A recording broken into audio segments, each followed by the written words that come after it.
Chapter 14. The Winged Monkeys. You will remember there was no road, not even a pathway between the castle of the Wicked Witch and the Emerald City. When the four travelers went in search of the witch, she had seen them coming, and so sent winged monkeys to bring them to her. It was much harder to find their way back through the big fields of buttercups and bright daisies than it was being carried. They knew, of course, they must go straight east, towards the rising sun, and they started off in the right way. But at noon, when the sun was over their heads, they did not know which way was east and which was west. And that was the reason they were lost in the great fields. They kept on walking, however, and at night the moon came out and shone brightly. So they lay down among the sweet-smelling yellow flowers and slept soundly until morning, all but the Scarecrow and the Tin Woodman. The next morning the sun was behind a cloud, but they started on. If they were quite sure which way they were going. If we walked far enough, said Dorothy, I'm sure we will sometime come to some place. But day by day passed away, and still they saw nothing before them but the scarlet fields. The Scarecrow began to grumble a bit. We have surely lost our way, she said, and unless we find it again in time to reach the Emerald City, I shall never get my brains. Nor my heart, declared the Lion. It seems to me I can scarcely wait till I get to us, and you must admit this is a very long journey. You see, said the Cowardly Lion with a whimper, I haven't the courage to keep tramping forever, without getting anywhere at all. Then Dorothy lost heart. She sat down on the grass and looked at her companions. They sat down and looked at her, and Toto found that for the first time in his life, he was too tired to chase a butterfly that flew past his head. So he put out his tongue and panted and looked at Dorothy as if to ask what they should do next. Suppose we called the field mice, she suggested. They could probably tell us the way to the Emerald City. To be sure they could, cried the Scarecrow. Why didn't we think of that before? Dorothy blew the little whistle she had always carried about her neck since the Queen of the Mice had given it to her. In a few minutes they heard a pattering of tiny feet, and many of the small gray mice came running up to her. Among them was the Queen herself, who asked in her squeaky little voice, What can I do for my friends? We have lost our way, said Dorothy. Can you tell us where the Emerald City is? Certainly, answered the Queen, but it is a great way off, for you have it at your backs all this time. Then she noticed Dorothy's golden cap and said, Why don't you use the charm of the cap and call the winged monkeys to you? They will carry you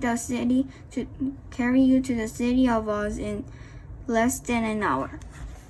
I didn't know there was a charm, answered Dorothy in surprise. What is it? It is written inside the golden cap, replied the Queen of the Mice. But if you are to call the winged monkeys, we must run away, for they are full of mischief and think it great fun to plague us. Won't they hurt me? Asked the girl anxiously. Oh no, they must obey the wearer of the cap. Goodbye. And she scampered out of sight, with all the mice hurrying after her. Dorothy looked inside the golden cap and saw some words written upon the lining. These, she thought, must be the charm. So she read the directions carefully and put the cap on her head. Epe, pepe, kake, she said, standing on her left foot. What did you say? Asked the Scarecrow, who did not know what she was doing. Hello, hello, hello, Dorothy went on, standing this time on her right foot. Hello, replied the Tin Woodman calmly. Zizzy Zazzy Zik, said Dorothy, who was now standing on both feet. This ended the saying of the charm, and they heard a great chattering and flapping of wings, as the band of winged monkeys flew up to them. The king bowed low before Dorothy and asked, "What is your command?" "We wish to go to the Emerald City," said the child, "and we have lost our way." "We will carry you," replied the king, and no sooner had he spoken than 2 monkeys caught Dorothy in their arms and flew away with her. Others took the Scarecrow and the Woodman and the Lion, and 1 little monkey seized Toto and flew after them, although the dog tried hard to bite him. The Scarecrow and the Tin Woodman were rather frightened at first, for they remembered how badly the winged monkeys had treated them before. But they saw that no harm was intended, so they rode through the air cheerfully, and had a fine time looking at the pretty gardens and woods far below them. Dorothy found herself riding easily between 2 of the biggest monkeys, one of them the king himself. They had made a chair of their hands and were careful not to hurt her. "Why do you have to obey the charm of the golden cap?" she asked. That is a long story," answered the king with a winged laugh. "But as we have a long journey before us, I'll pass the time by telling you about it, if you wish." "I shall be glad to hear it," she replied. "Once," began the leader, we were a free people, living happily in the great forest, flying from tree to tree, eating nuts and fruit, and doing just as we pleased without calling anybody master. Perhaps some of us were rather too full of mischief at times, flying down to pull the tails of animals that had no wings, chasing birds, and throwing nuts at the people who walked in the forest. But we were careless and happy and full of fun, and we enjoyed every minute of the day. This was many years ago, long before Oz came out of the clouds to rule this land. There lived here then, away at the north, a beautiful princess who was also a powerful sorceress. All her magic was used to help the people, and she was never known to hurt anyone who was good. Her name was Galilate, and she lived in a handsome palace built from blocks of ruby.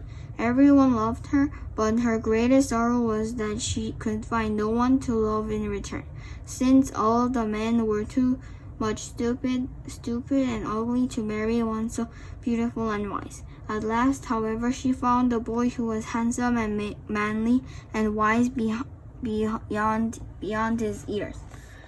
Galate made up her mind that when he grew to be a man, she would make him her husband. So she took him into her ruby palace and used all her magic powers to make him as strong and good and lovely as any woman could wish.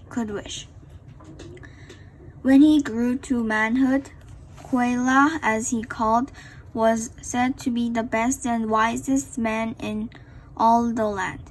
But while his manly beauty was so great that Galate loved him dearly, and hastened to make everything ready for the wedding.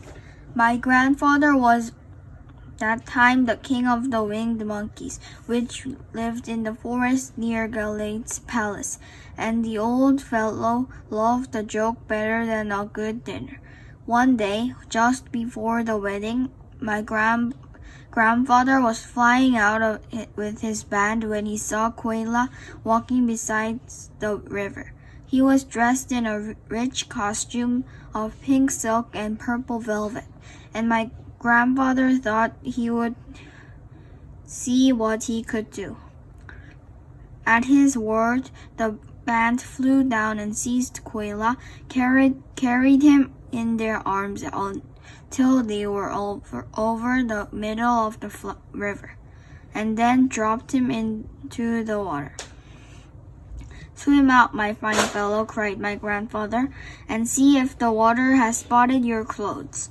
Quayla was much too wise not to swim, and he was not in the least spoiled by all his good fortune. He laughed when he came to the top of the water and swam into the shore. But when Galate came running out to him, she found his silk and velvet all ruined by the river. The princess was angry, and she knew, of course, who did it. She had all the winged monkeys brought before her, and she said at first that their wings should be tied and they should be treated as they treated Quayla, and dropped in the river. But my grandfather pleaded hard, for he knew the monkeys could drown in the river with their wings tied, and Quayla said a kind word for them also. So Galate finally spared them on condition that the winged monkey should ever after do 3 times the bidding of the owner of the golden cap. This cap had been made for a wedding present to Quayla, and it is said to have cost the princess half her kingdom.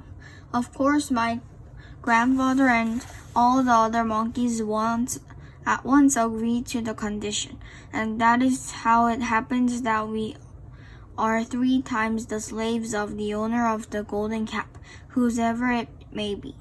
"And what will become of them?" asked Dorothy, who had been greatly interested in the story.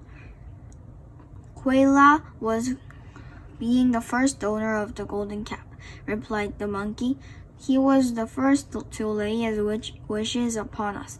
As his bride could not bear the sight of us, he called us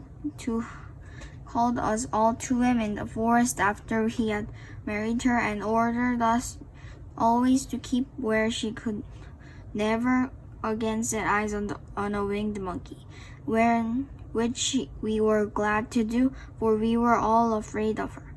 This was all we ever had to do until the golden cap fell into the hands of the wicked witch of the West, who made us enslave the Winkies and go afterward drive Oz himself out of the land of the West. Now the golden cap is yours, and 3 times you have the right to lay your wishes upon us." As the Monkey King finished his story, Dorothy looked down and saw the green shining walls of the Emerald City before them. She wondered at the rapid flight of the monkeys, but was glad that the journey was over. The strange creatures set the travelers down carefully before the gate of the city. The king bowed low to Dorothy, and then flew swiftly away, followed by all his band. "That was a good ride," said the little girl. "Yes, and it was a quick way out of our troubles," replied the lion. "How lucky it was you brought away that wonderful cap." Chapter 15. The Discovery of Oz the Terrible. The 4 travelers walked up to the great gate of the Emerald City and rang the bell. After ringing several times, it was opened by the same guardian of the gates they had met before. "What, are you back again?" he asked in surprise. "Do you not see us?" answered the Scarecrow. "But I thought you had gone to visit the Wicked Witch of the West." "We did visit her," said the Scarecrow. "And she let you go again?" asked the man in wonder. "She could not help it, for she is melted," explained the Scarecrow. "Melted? Well, that is good news indeed," said the man. "Who melted her?" "It was Dorothy," said the lion gravely. "Good gracious!" exclaimed the man, and he bowed very low indeed before her. Then he led them into his little room and locked the spectacles from the great box on all their eyes, just as he had done before.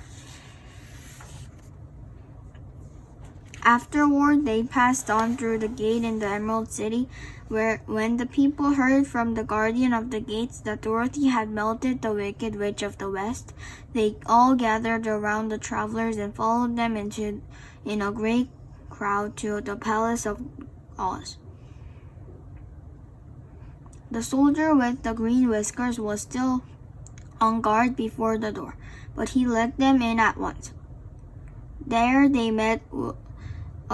they were again met by the beautiful green girl, who showed each of them to their old rooms at once, so they might rest until the great Oz was ready to receive them.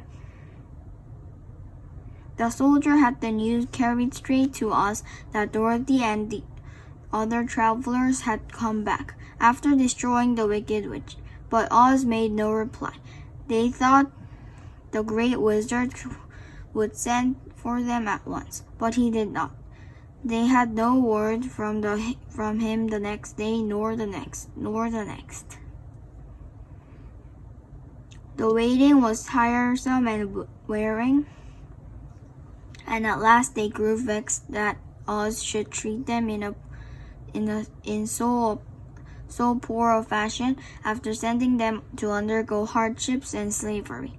So the Scarecrow at last asked the green girl to make another message to Oz, saying if he did not let them in to see him at once, they would call the winged monkeys to help them and find out whether he kept his promises or not.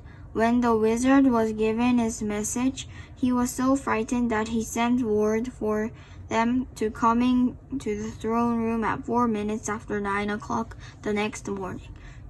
He at once met the winged monkeys in the land of the West, and he did not wish to meet them again. The 4 travelers passed a sleepless night, each thinking of the gift Oz had promised to bestow on him. Dorothy fell asleep only once, and then she dreamed she was in Kansas, where Aunt Em was telling her how glad she was to have her little girl at home again.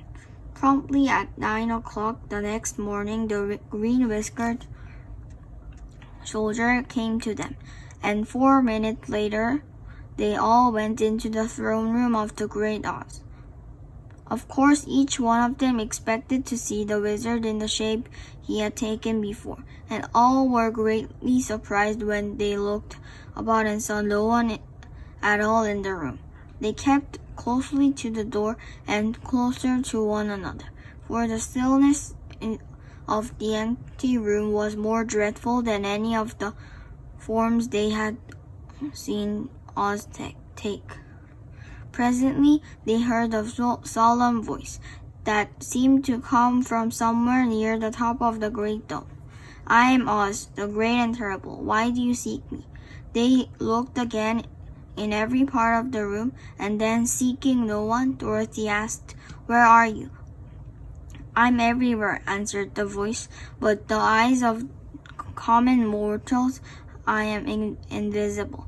I'll now seat myself upon my throne that you may converse with me." Indeed, the voice seemed just then to come straight from the throne itself. So they walked towards it and stood in a row. We have come to claim our promise, O Oz," Dorothy said. "What promise?" asked Oz. "You promised to send me back to Kansas when the Wicked Witch was destroyed," said the girl. "And you promised me to give me brains,"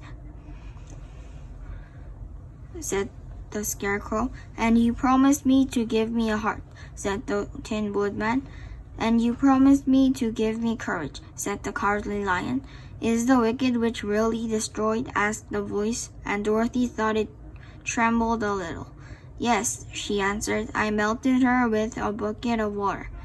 Dear me, said the voice, how sudden. Well, come to me tomorrow, for I must time to think it over. You've had plenty of time already, said the Tin Woodman angrily. You shan't wait a day longer, said the Scarecrow. You must keep your promises to us, exclaimed Dorothy. The Lion thought it might be as well to frighten the Wizard, so he gave a large, loud roar, which was so fierce and dreadful that Toto jumped away from him in alarm and tipped over the screen that stood in a corner. As it fell with a crash, they looked that way, saw standing in the spot of the screen had hidden a little old man with a bald head and a wrinkled face, who seemed to be as much as surprised as they were. The Tin Woodman, raising his axe, rushed towards the little man and cried out, Who are you? I am Oz the Great and Terrible, said the little man in a trembling voice. But don't strike me. Please don't, and I'll do anything you want me to.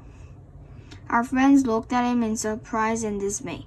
I thought Oz was a great head, said Dorothy, and I thought Oz was a lovely lady, said the Scarecrow, and I thought Oz was a terrible beast, said the Tin Woodman, and I thought Oz was a ball of fire, exclaimed the Lion. No, you are all wrong, said the little man meekly. I have been making believe. Making believe, cried Dorothy. Are you not a great wizard? Hush, my dear, he said. Don't speak so loud or you will be overheard, and I should be ruined. I am supposed to be a great wizard. And aren't you? She asked. Not a bit of it, my dear. I'm just a common man. You're more than that, said the Scarecrow in a grieved tone. You're a humbug. Exactly so, declared the little man, rubbing his hands together as if it pleased him. I'm a humbug. But this is terrible, said the Tin Woodman. How shall I ever get my heart? Or my courage? Asked the Lion. Or my brains? Wailed the Scarecrow, wiping the tears from his eyes with the sleeve of the coat sleeve. My dear friends, said Oz, I pray you not to speak of these little things. Think of me and the terrible drover I'm being found out. Doesn't anyone else know you're a humbug? Asked Dorothy. No one knows it but you four and myself, replied Oz. I have fooled everyone so long that I thought I should never be found out. It was a great mistake my ever letting you into the throne room. Usually I will not see even my subjects, and so they believe I am something terrible. But I don't understand, said Dorothy in bewilderment. How was it that you appeared to me as a great head? That was one of my tricks, answered Oz. Step this way, please, and I'll tell you all about it. He led the way to a small chamber in the rear of the throne room, and they all followed him. So he pointed to one corner in which lay the great head, made out of many thickness of paper, and with a carefully painted face. This I hung from the ceiling wire, said Dorothy. I stood behind the screen and pulled the thread to make the eyes move and mouth open. But how about the voice? She inquired. I am a ventriloquist, said the little man. I can throw the sound of my voice wherever I wish, so that you thought it was coming out of the head. So here are other things I used to deceive you. He showed the Scarecrow the dress and the mask he had worn when he seemed to be a lovely lady, and the Tin Woodman saw that his terrible beast was nothing but a lot of skins sewn together. with slats to keep their sides out. As for the ball of fire, the false wizard had hung that also from the ceiling. It was really a ball of cotton, but when oil was poured upon the ball burned furiously. Really, said the Scarecrow, you ought to be ashamed of yourself for being such a humbug. I certainly am, answered the little man sorrowfully, but it was the only thing I could do. Sit down, please. There are plenty of chairs. I'll tell you my story. So they sat down and listened while he told the following tale. I was born in Omaha. Why, that isn't very far from Kansas, cried Dorothy. No, but it's farther from here, he said, shaking his head at her sadly. When I grew up, I became a ventriloquist, and at that I was very well trained by a great master. I can imitate any kind of a bird or beast. Here he mewed like a kitten that Toto pricked up his ears and looked everywhere to see where she was. After a time, continued Oz, I tired of that and became a balloonist. What is that? Asked Dorothy. A man who goes up in a balloon on circus day so as to draw a crowd of people together and get them to pay to see the circus, he explained. Oh, she said, I know. Well, one day I went up in a balloon and the ropes got twisted so that I couldn't come down again. It went way up above the clouds, so far away that a current of air struck it and carried it many miles away. For a day and a night I traveled through the air, and on the morning of the second day I woke and found the balloon floating over the strange and beautiful country. It came down gradually and I was not heard of it, but I found myself in the midst of a strange people who, seeing me come from the clouds, thought I was a great wizard. Of course I let them think so because they were afraid of me and promised to do anything I wished them to. Just to amuse myself and keep the good people busy, I ordered them to build this city and my palace, and they did it all willingly and well. Then I thought, as the country was so green and beautiful, I would call it the Emerald City. And to make the name fit better, I put green spectacles on all the people so that everything they saw was green. But isn't everything here green? Replied Oz. No more than in any other city, replied Oz. But when you wear green spectacles, why, of course, everything you see looks green to you. The Emerald City was built a great many years ago, for I was a young man when the balloon brought me here, and I am a very old man now. But my people have worn green glasses on their eyes so long that most of them think it really is an Emerald City, and it certainly is a beautiful place, abounding in jewels and precious metals, and every good thing that is needed to make one happy. I have been good to the people and they like me, but ever since this palace was built, I have shut myself up and I would not see any of them. One of my great fears was the witches. For a while, I had no magical powers at all. I soon found out the witches were really able to do wonderful things. There were 4 of them in this country, and they ruled the people who live in the north and south and east and west. Fortunately, the witches of the north and south were good, and I knew they would do me no harm. But the witches of the east and west were terribly wicked, and they had not thought I was more powerful than they themselves. They would surely have destroyed me, and as it was, I lived in deadly fear of them for many years. So you can imagine how pleased I was when I heard you your house had fallen on the wicked witch of the east when you came to me. I was willing to promise anything if you would only do away with the other witch. Now that you have melted her, I am ashamed to say I cannot keep my promises. I think you're a very bad man, said Dorothy. Oh, no, my dear, I'm really a good man, but I'm a very bad wizard, I must admit. Can't you give me brains? Asked the Scarecrow. You don't need them. You're learning something every day. A baby has brains, but it doesn't know much. Experience is the only thing that brings knowledge, and the longer you are on Earth, the more experienced and you are sure to get. That may all be true, said the Scarecrow, but I shall be very unhappy unless you give me brains.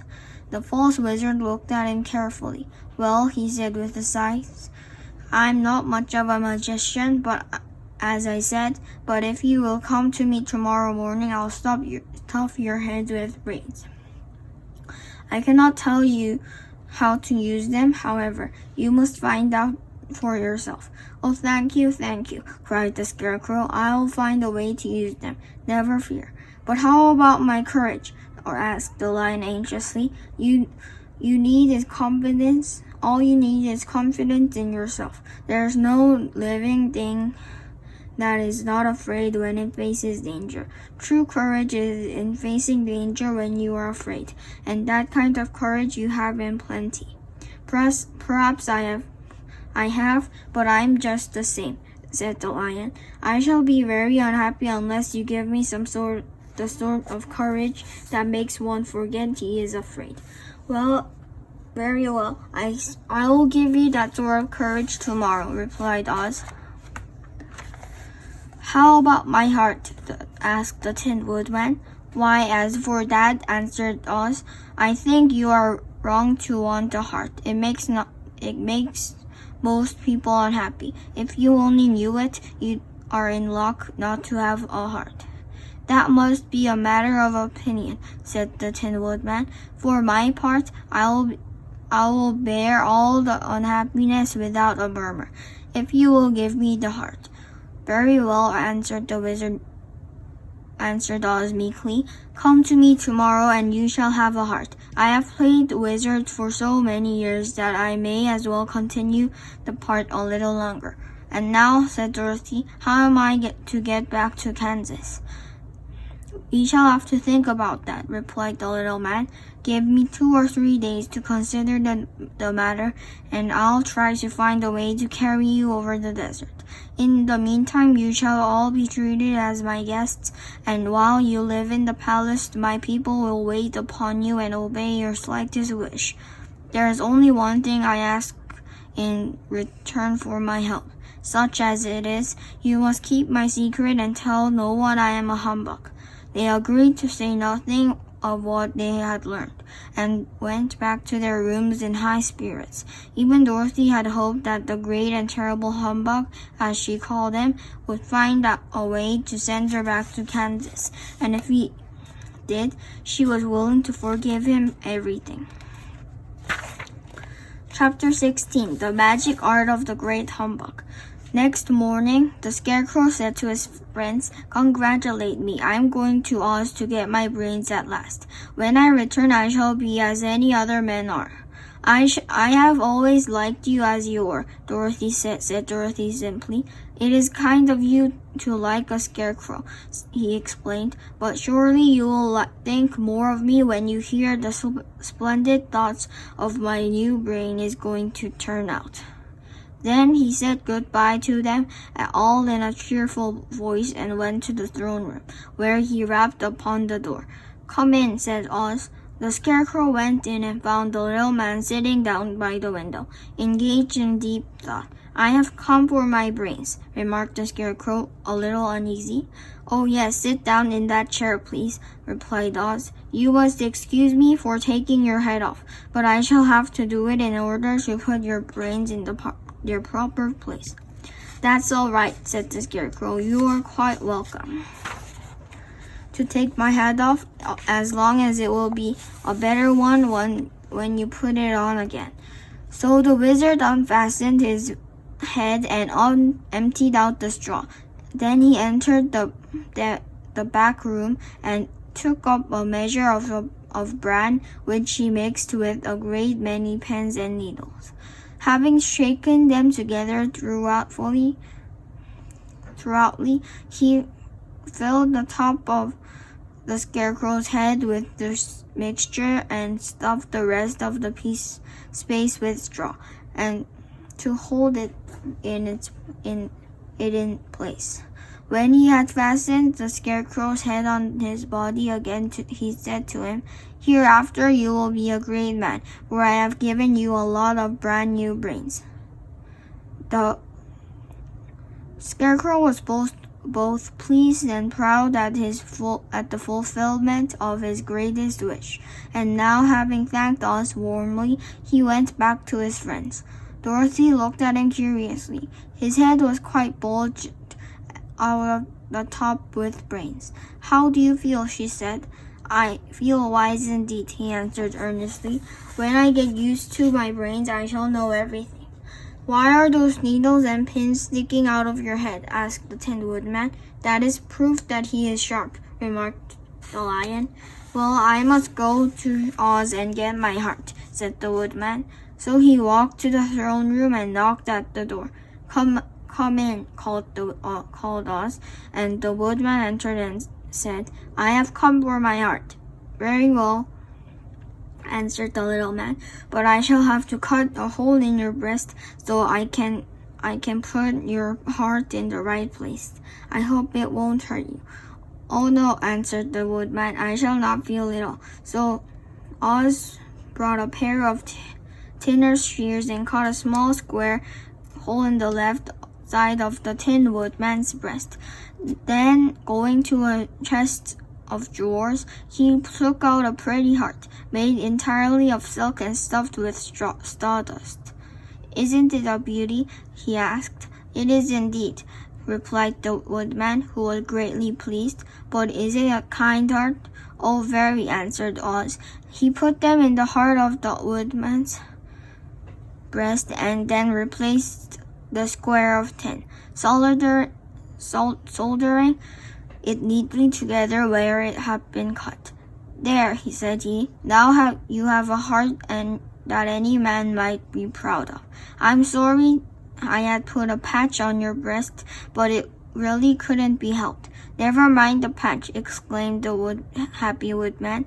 "I'm very grateful to you, and shall never forget your kindness." "Don't speak of it," replied Oz. Then the Tin Woodman went back to his friends, who wished him every joy on account of his great good fortune. The Lion now walked to the throne room and knocked at the door. "Come in," said Oz.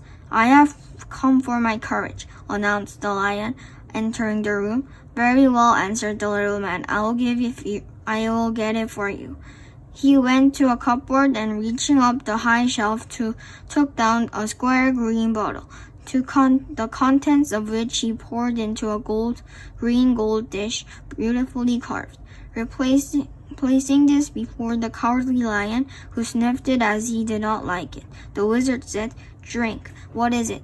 asked the Lion. "Well," answered Oz, "if it were inside you, it would be courage. You know, of course, that courage is always inside one. So that this really cannot be called courage until you have swallowed it. Therefore, I advise you to drink it as soon as possible."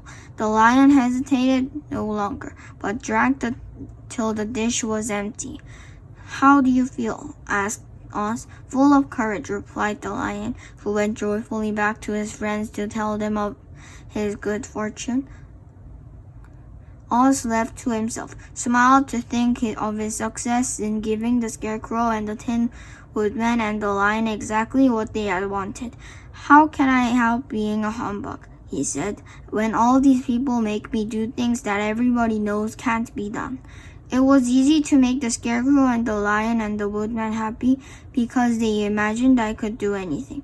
But it will take more than imagination to carry Dorothy back to Kansas, and I'm sure I don't know how it can be done. Chapter 17. How the Balloon Was Launched. For 3 days, Dorothy heard nothing from us. These were sad days for the little girl, although her friends were all quite happy and contented. The Scarecrow told them there were wonderful thoughts in his head, but he would not say what they were because he knew no one could understand them but himself. When the Tin Woodman walked about, his heart rattling around in his tender breast, and he told Dorothy he had discovered it to be a kinder and more tender heart than the one that he had owned when he was made of flesh. The Lion declared he was afraid of nothing on earth, and would gladly face an army of men or a dozen of the fierce Kalidas. Thus, each of the little party was satisfied except Dorothy, who longed more than ever to get back to Kansas. On the 4th day to her great joy, Oz sent for her, and when she entered the throne room, he greeted her pleasantly. "Sit down, my dear. I think I have found a way to get you out of this country and back to Kansas," she asked eagerly. "Well, I'm not sure about Kansas," said Oz, "for I haven't the faintest notion which way it lies. But the first thing to do is to cross the desert, and then it should be easy to find your way home." "How can I cross the desert?" she inquired. "Well, I'll tell you what I think," said the little man. "You see, when I came to this country, it was in a balloon. You also came through the air, being carried by a cyclone. So I believe the best way to get across the desert will be through the air. Now it is quite beyond my powers to make a cyclone, but I have been thinking of the matter over, and I believe I can make a balloon." "How?" asked Dorothy. "A balloon," said Oz, "is made of silk, which is coated with glue to keep the gas in it. I have plenty of silk in the palace, so it will be no trouble to make the balloon. But in all this country, there is no gas to fill the balloon with to make it float. If it won't float," remarked Dorothy, "it will be of no use to us." "True," answered Oz, "but there is another way to make it float, which is to fill it with hot air. Hot air isn't as good as gas, for if the air should get cold, the balloon would come down in the desert, and we should be lost." "We?" exclaimed the girl. "Are you going with me?" "Yes, of course," replied Oz. "I am terrible of being such a humbug. If I should go out of this palace, my people would soon discover I am not a wizard, and then they would be vexed with me for having deceived them. So I have to stay shut up in these rooms all day, and it gets tiresome. I'd much rather go back to Kansas with you and be in a circus again." I shall be glad to have your company," said Dorothy. "Thank you," he answered. "Now, if you will help me sew the silk together, we will begin to work on our balloon." So Dorothy took a needle and thread, and as fast as Oz cut the strips of silk into proper shape, the girl sewed them neatly together. First, there was a strip of light green silk. Then there was a strip of dark green, and then a strip of emerald green, for Oz had a fancy to make the balloon in different shades of the color about them. It took 3 days to sew all the strips together, but when it was finished, they had a big bag of green silk, more than 20 feet long. Then Oz painted it inside with a coat of thin glue to make it airtight, after which he announced that the balloon was ready. "But we must have a basket to ride in," he said. So he sent the soldier with the green whiskers for a big clothes basket, which he fastened with many ropes to the bottom of the balloon. When it was all ready, Oz sent for word to his people that he was going to make a visit to a great brother wizard who lived in the clouds. The news spread rapidly through the city, and everyone came to see the wonderful sight. Oz ordered the balloon carried out in front of the palace, and the people gazed upon it with much curiosity. The Tin Woodman had chopped a big pile of wood, and now he made a fire of it and held the bottom of the balloon over the fire so that the hot air that arose from it would be caught in the silken bag. Gradually, the balloon swelled and rose into the air, until finally the basket had touched the ground. And then Oz got in the basket and said to all the people in a loud voice, "I am now going away to make a visit. While I am gone, the Scarecrow will rule over you. I command you obey him as you would me." The balloon was by this time tugging hard at the rope that held it to the ground, for the air was thin, within it was hot, and this made it so much lighter in weight than the air without it pulled hard to rise in the sky. "Come, Dorothy," cried the wizard. Hurry up, or the balloon will fly away." "I can't find Toto anywhere," replied Dorothy, who did not wish to leave her little dog behind. Toto had run into the crowd to bark at a kitten, and Dorothy last found it. She picked him up and ran towards the balloon. She was within a few steps of it, and Oz was holding out his hands to help her in the basket, when crack went the ropes. The balloon rose the air without her. "Come back," she screamed. "I want to go too." "But I can't come back, my dear," called Oz from the basket. "Goodbye." "Goodbye," shouted everyone, and all eyes turned upward to where the wizard was riding in the basket, rising every moment farther and farther in the sky. And that was the last any of them ever saw Oz, the wonderful wizard. Though he may have been reached Omaha safely and be there, he built for us this beautiful Emerald City, and now he is gone. He has left the wise Scarecrow to rule over us. Still, for many days they grieved over the loss of the great wonderful wizard, and would not be comforted. Chapter 18. Away to the South. Dorothy wept bitterly at the passing of her hope to get home to Kansas again.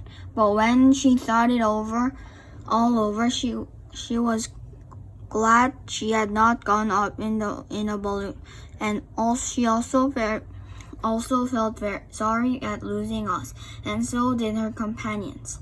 The Tin Woodman came up to her and said, "Truly, I should be ungrateful if I failed to mourn for the man who gave me my lovely heart.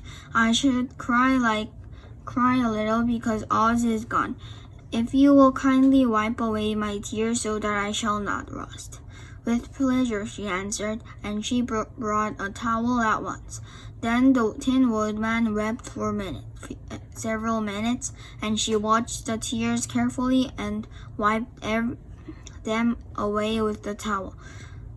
When she had finished, he thanked her kindly and oiled himself thoroughly with his jeweled oil can to guard against mishap. The Scarecrow was now the ruler of the Emerald City, and although he was not a wizard, the people were proud of him. "For," they said, "there is not another city in all the world that is ruled by a stuffed man."